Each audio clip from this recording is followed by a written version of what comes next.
വിശദാംശങ്ങളിലേക്ക് നോക്കാം. നടന്മാർക്കെതിരെ ലൈംഗിക പരാതികൾ ശക്തമായതോടെ അമ്മ സംഘടനയിൽ കൂട്ടരാജി. മോഹൻലാൽ പ്രസിഡന്റ് സ്ഥാനം ഒഴിഞ്ഞു. എക്സിക്യൂട്ടീവ് കമ്മിറ്റി പിരിച്ചുവിട്ടു. ഓൺലൈനിൽ ചേർന്ന യോഗത്തിലാണ് തീരുമാനം. വിവരങ്ങൾ നിതിൻ പ്രഭാകരൻ നൽകും. നിതിൻ, വലിയ സമ്മർദ്ദം അമ്മ നേരിടുകയായിരുന്നു. ഈ ലൈംഗികാരോപണ പരാതികളും മറ്റു വിഷയങ്ങളും ഒക്കെ ഉയർന്നു വന്നതോടെ ഇങ്ങനെ ഇത് കൂട്ട പിരിച്ചുവിടലിന് അടിച്ചു പിരിയാനുള്ള ഒരു സാഹചര്യം എന്താണ്? ഫിജി സൂചിപ്പിച്ചതുപോലെ തന്നെ അമ്മ സംഘടന അടിച്ചു പിരിഞ്ഞു എന്ന് തന്നെ നമുക്ക് പറയാൻ സാധിക്കും. ഇന്ന് ഉച്ചയ്ക്കാണ് അടിയന്തര ഓൺലൈൻ യോഗം ചേർന്നത്.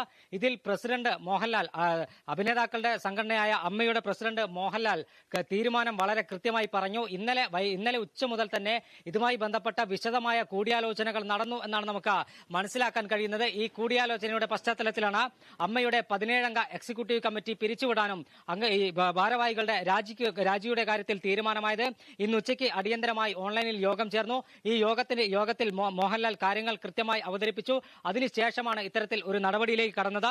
അവർ പുറത്തിറക്കിയ റിലീസിൽ പറയുന്നത്, ഹേമ കമ്മിറ്റി റിപ്പോർട്ട് പുറത്തു വന്നതിനെ തുടർന്ന് സാമൂഹ്യ ദൃശ്യ അച്ചടി മാധ്യമങ്ങളിൽ അമ്മ സംഘടനയിലെ ഭരണസമിതിയിലെ ചില ഭാരവാഹികൾ നേരിടേണ്ടി വന്ന ലൈംഗിക ആരോപണങ്ങളുടെ പശ്ചാത്തലത്തിൽ അമ്മയുടെ നിലവിലുള്ള ഭരണസമിതി അതിന്റെ ധാർമ്മികമായ ഉത്തരവാദിത്തം മുൻനിർത്തി രാജിവെക്കുന്നു. 2 മാസത്തിനുള്ളിൽ പൊതുയോഗം കൂടി പുതിയ ഭരണസമിതിയെ തെരഞ്ഞെടുക്കും. അമ്മ 1-ാം തീയതി നൽകുന്ന കൈനീട്ടവും ആരോഗ്യ ചികിത്സയ്ക്ക് നൽകിപ്പോരുന്ന സഹായവും അമ്മയുടെ സമാദരണീയരായ അംഗങ്ങൾക്ക് തടസ്സം കൂടാതെ ലഭ്യമാക്കാനും പൊതുയോഗം വരെ ഓഫീസ് പ്രവർത്തനങ്ങൾ ഏകോപിപ്പിക്കാനും നിലവിലെ ഭരണസമിതി താൽക്കാലിക സംവിധാനമായി തുടരും. അമ്മയെ നവീകരിക്കാനും ശക്തിപ്പെടുത്താനും കെൽപ്പുള്ള പുതിയൊരു നേതൃത്വം അമ്മയ്ക്കുണ്ടാവുമെന്ന ശുഭപ്രതീക്ഷയാണ് ഞങ്ങൾ. എല്ലാവർക്കും നന്ദി, വിമർശിച്ചതിനും തിരുത്തിയതിനും. ഇതാണ് അമ്മ പുറത്തിറക്കിയ പത്രക്കുറിപ്പ്. മോഹൻലാലാണ് ഈ പത്രക്കുറിപ്പ് പുറത്തിറക്കിയത്, അമ്മയുടെ പ്രസിഡന്റ്. എന്തായാലും അമ്മയ്ക്കകത്ത് വലിയ വിമർശനം, വലിയ ആരോപണം, സംഘടനയ്ക്കെതിരെ വലിയ ആരോപണം ഉയർന്ന പശ്ചാത്തലത്തിലാണ് ഇത്തരമൊരു നടപടിയിലേക്ക് കടന്നത്. നമുക്ക് ലഭ്യമാകുന്ന വിവരമനുസരിച്ച് അമ്മയ്ക്കുള്ളിലെ അംഗങ്ങളിൽ നിന്നും ലഭ്യമായ വിവരമനുസരിച്ച് നടൻ ജഗദീഷിന്റെ നേതൃത്വത്തിൽ ഒരു തിരുത്തൽ ശബ്ദമായി ഒരു വിഭാഗം അമ്മയ്ക്കകത്ത് ഉയർന്നു വന്നു. ആ തിരുത്തൽ ശബ്ദം കൃത്യമായ നടപടികൾ സ്വീകരിച്ചു. അമ്മയ്ക്കകത്ത് ചേരിപ്പോര് രൂക്ഷമായി. അംഗങ്ങൾക്കെതിരെ നടപടി വേണം. അതായത് ലൈംഗിക ആരോപണം നേരിടുന്ന നടിമാർ, ആരോപണം ഉന്നയിച്ച ആളുകൾക്കെതിരെ ശക്തമായ അച്ചടക്ക നടപടി വേണമെന്ന ആവശ്യം ഈ ജഗദീഷിന്റെ നേതൃത്വത്തിലുള്ള ഒരു സംഘം ഉന്നയിച്ചു. ഇതിന് പിന്നാലെ അമ്മയ്ക്കകത്ത് ചേരിപ്പോര് രൂക്ഷമായി. ആരോപണ വിധേയരായവരെ യാതൊരു കാരണവശാലും സംരക്ഷിക്കരുതെന്ന കൃത്യമായ നിലപാട് ഒരു വിഭാഗം അംഗങ്ങൾ കൈക്കൊണ്ടു. ഇതിന് പിന്നാലെയാണ് ഇത്തരത്തിൽ ഒരു നടപടിയിലേക്ക് ഗത്യന്തരമില്ലാതെ അമ്മ നേതൃത്വം കടന്നത് എന്നാണ് നമുക്ക് മനസ്സിലാക്കാൻ കഴിയുന്നത്. കഴിഞ്ഞ ദിവസം അമ്മ ജനറൽ സെക്രട്ടറി സിദ്ദീഖിനെതിരെ ആരോപണം വന്ന പശ്ചാത്തലത്തിൽ അദ്ദേഹം രാജിവെച്ചൊഴിഞ്ഞിരുന്നു. സിദ്ദീഖ് രാജിവെച്ചതിന് പിന്നാലെ ജോയിന്റ് സെക്രട്ടറിയായ ബാബുരാജിന് താൽക്കാലിക ജനറൽ സെക്രട്ടറിയുടെ സ്ഥാനം ചുമതല നൽകിയിരുന്നു. എന്നാൽ ആ ചുമതല നൽകി തൊട്ടു പിന്നാലെ തന്നെ ബാബുരാജിനെതിരെയും ഇത്തരത്തിൽ ഒരു നടിയുടെ ആരോപണം പുറത്തു വന്നു. അതിന് പിന്നാലെ ബാബുരാജ് രാജിവെക്കാതെ സ്ഥാനത്ത് തുടരുന്നത് അംഗീകരിക്കാൻ കഴിയില്ലെന്ന നടിമാരുൾപ്പെടെ ഒരു വലിയ വിഭാഗം നിലപാടെടുത്തു. എങ്കിലും ബാബുരാജ് രാജിവെക്കാൻ തയ്യാറായില്ല. ഇത് ചേരിപ്പോര് രൂക്ഷമാക്കി. അമ്മയിലെ ചേരിപ്പോരും തർക്കവും രൂക്ഷമായതിന് പിന്നാലെയാണ് ഇത്തരത്തിൽ ഒരു നടപടിയിലേക്ക് ഗത്യന്തരമില്ലാതെ സമൂഹത്തിന്റെ നാനാ കോണിൽ നിന്നും വിമർശനം ഉയർന്നതിന്റെ പശ്ചാത്തലത്തിലാണ് ഇത്തരമൊരു നടപടിയിലേക്ക് അമ്മ നേതൃത്വം കടന്നത്. ഇത്തരമൊരു നടപടിയിലേക്ക് കടന്നില്ലായിരുന്നെങ്കിൽ ഒരുപക്ഷെ അമ്മ സംഘടന വലിയൊരു പിളർപ്പിനെ നേരിടേണ്ടി വരും എന്ന് മുൻകൂട്ടി കണ്ടുകൊണ്ടാണ് ഈ പിരിച്ചുവിടൽ നടപടിയിലേക്ക് കടക്കാൻ അവർ തയ്യാറായതെന്നാണ് നമുക്ക് മനസ്സിലാക്കാൻ കഴിയുന്നത്. ഫിജി, നിതിൻ, അതായത് ഈ സംഘടനയ്ക്കുള്ളിൽ തന്നെ 2 അഭിപ്രായങ്ങൾ, 2 കൂട്ടം, 2 വിഭാഗം ഉയർന്നു വന്ന് പ്രതിഷേധവും വാക്കുതർക്കവും ഒക്കെ ആയ സാഹചര്യത്തിലാണോ ഇത്തരത്തിൽ അമ്മ സംഘടന എക്സിക്യൂട്ടീവ് പിരിച്ചുവിടാൻ തീരുമാനിച്ചത് എന്നാണ് മനസ്സിലാക്കുന്നത്. എന്തുകൊണ്ട് ഇത്തരം അധികം ആരോപണങ്ങളും വിവാദങ്ങളും ഉയർന്ന പശ്ചാത്തലത്തിൽ അമ്മ എക്സിക്യൂട്ടീവിന് സ്വമേധയാ അല്ലെങ്കിൽ ഒറ്റക്കെട്ടായി ഒരു തീരുമാനം ഈ എക്സിക്യൂട്ടീവ് ആവശ്യമില്ല, അമ്മ സംഘടന ഇതിൽ നിന്ന് പിന്മാറണം എന്നൊരു തീരുമാനമെടുക്കാൻ, അല്ലെങ്കിൽ പുനഃപരിശോധിക്കണം എന്നൊരു തീരുമാനമെടുക്കാൻ അമ്മ അതിനും സമ്മതമല്ലായിരുന്നു എന്നും വേണോ കാണാൻ?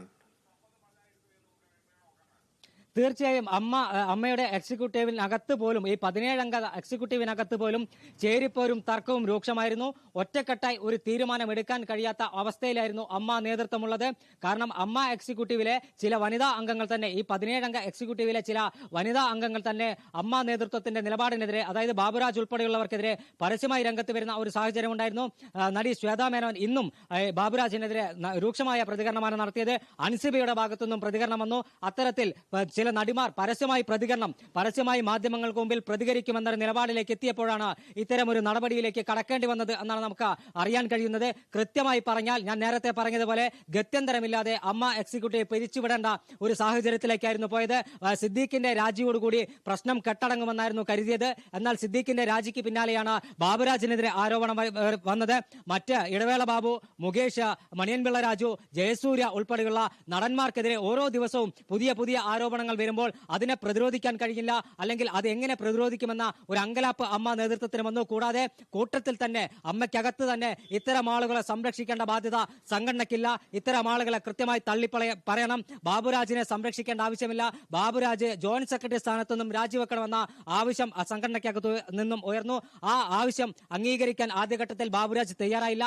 ഇന്നലെ അദ്ദേഹം പറഞ്ഞത് തനിക്കെതിരെ ആരോപണം ഉയർത്തുന്നത് താൻ ജനറൽ സെക്രട്ടറി സ്ഥാനത്തേക്ക് വരാതിരിക്കാനാണ് എന്നൊരു നിലപാട് കൂടി അദ്ദേഹം എടുത്തപ്പോൾ അമ്മയിലെ അംഗങ്ങൾ ബാബുരാജ് വിരുദ്ധ വിഭാഗം ഇത് കടുപ്പിച്ചു, അവരുടെ ആവശ്യം കടുപ്പിച്ചു. ബാബുരാജ് രാജിവെക്കാൻ തയ്യാറായില്ലെങ്കിൽ രൂക്ഷമായ പ്രതികരണം ഉണ്ടാകും, മാധ്യമങ്ങൾക്ക് മുമ്പാകെ പ്രതികരിക്കും എന്നൊരു നിലപാടെടുത്തതിന് പിന്നാലെയാണ് അടിയന്തരമായി ഇന്ന് ഓൺലൈൻ യോഗം ചേരുന്നത്. മോഹൻലാലിന്റെ അധ്യക്ഷതയിലാണ് ഓൺലൈൻ യോഗം നടന്നത് എന്നാണ് അറിയാൻ സാധിക്കുന്നത്. ഈ ഓൺലൈൻ യോഗത്തിൽ 25 മിനിറ്റ് മാത്രം നീണ്ട ഓൺലൈൻ യോഗത്തിലാണ് ഈ നടപടി വരുന്നത്. കൃത്യമായി നേരത്തെ തയ്യാറാക്കി മോഹൻലാൽ ഇക്കാര്യം യോഗത്തെ അറിയിച്ചു. ഇത് യോഗത്തിൽ അറിയിക്കുകയും അമ്മ എക്സിക്യൂട്ടീവ് പിരിച്ചുവിടാനുള്ള തീരുമാനം ഉണ്ടാവുകയും ചെയ്തു. 2 മാസത്തിനകം പുതിയ കമ്മിറ്റി നിലവിൽ വരുമെന്നാണ് നമുക്ക് അവർ പുറത്തിറക്കിയ വാർത്താക്കുറിപ്പിൽ വ്യക്തമാക്കുന്നത്. എന്തായാലും അമ്മ സംഘടനയ്ക്കകത്തുണ്ടായ ചേരിപ്പോര് തന്നെയാണ് ഇത്തരമൊരു രാജിയിലേക്കും അമ്മ എക്സിക്യൂട്ടീവ് പിരിച്ചുവിടാനുള്ള ഒരു സാഹചര്യത്തിലേക്കും എത്തിയത്. ഞാൻ നേരത്തെ പറഞ്ഞതുപോലെ നടൻ ജഗദീഷിന്റെ നേതൃത്വത്തിൽ ഒരു വിഭാഗം കരുത്താർജിച്ചു. ആ നടൻ ജഗദീഷിന്റെ നേതൃത്വത്തിൽ സമാന്തരമായ ഒരു പ്രവർത്തനം മുന്നോട്ട് കൊണ്ടുപോകുന്ന ഒരു ഭയം കൂടി ഈ നടപടിയിലേക്ക് കടക്കാനുള്ള ഒരു സാഹചര്യം ആയി എന്ന് നമുക്ക് അറിയാൻ സാധിക്കുന്നു. ഫിജി.